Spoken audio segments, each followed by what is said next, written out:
Το 77% αυτή τη στιγμή, το 78% των δανείων δεν εξυπηρετούν αυτή τη στιγμή στις τράπεζες. 30 λένε επίσημα. Αφήστε το αυτό. 78 είναι και βάλε. Δεν μπορούν να εξυπηρετηθούν. Εξαντικειμένο. Αφού του μειώνει το εισόδημα, ο άλλος δεν έχει τζίρο, τι να κάνει, πώς θα το εξυπηρετήσει. Ωραία. Πάμε στις τράπεζες. Γι' αυτό τους παίρνεις κιόλας τις τράπεζες στα χέρια σου. Όχι μόνο για να δεις τι έγινε το χρήμα, αλλά για να δεις τι γίνονται ενεργητικά. Αν στις χορηγήσεις λοιπόν, όσες οι χορηγήσεις δεν είναι εξυπηρετήσιμες, διαγράφεις τις χορηγήσεις. Διαγράφεις τα χρέη. Εκείνα δηλαδή που δεν είναι εξυπηρετήσιμα. Και εκείνα τα οποία για ένα σημαντικό βαθμό έχουν αποπληρωθεί με ένα ποσοστό το οποίο έχει αναπληρώσει την ρευστότητα τράπεζα. Τα διαγράφεις. Αυτό δεν είναι κανένα παστατικό μέτρο.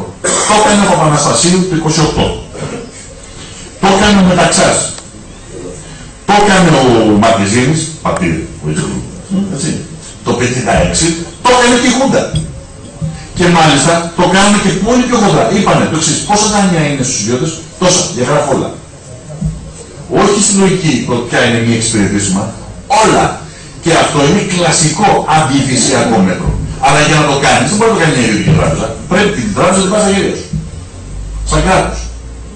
Και να την ανατάξεις, να ξαναμπεί σε μια λειτουργία. Να μπορεί να ανασάνει η αγορά, να ανασάνει το νοικοκυριό, να δημιουργήσει ξανά ζήτηση. Δεν γίνεται διαφορετικά. Πώς θα γίνει. Όλα αυτά μπορούν να γίνουν στο ευρώ. Ούτε κατά διάνοια.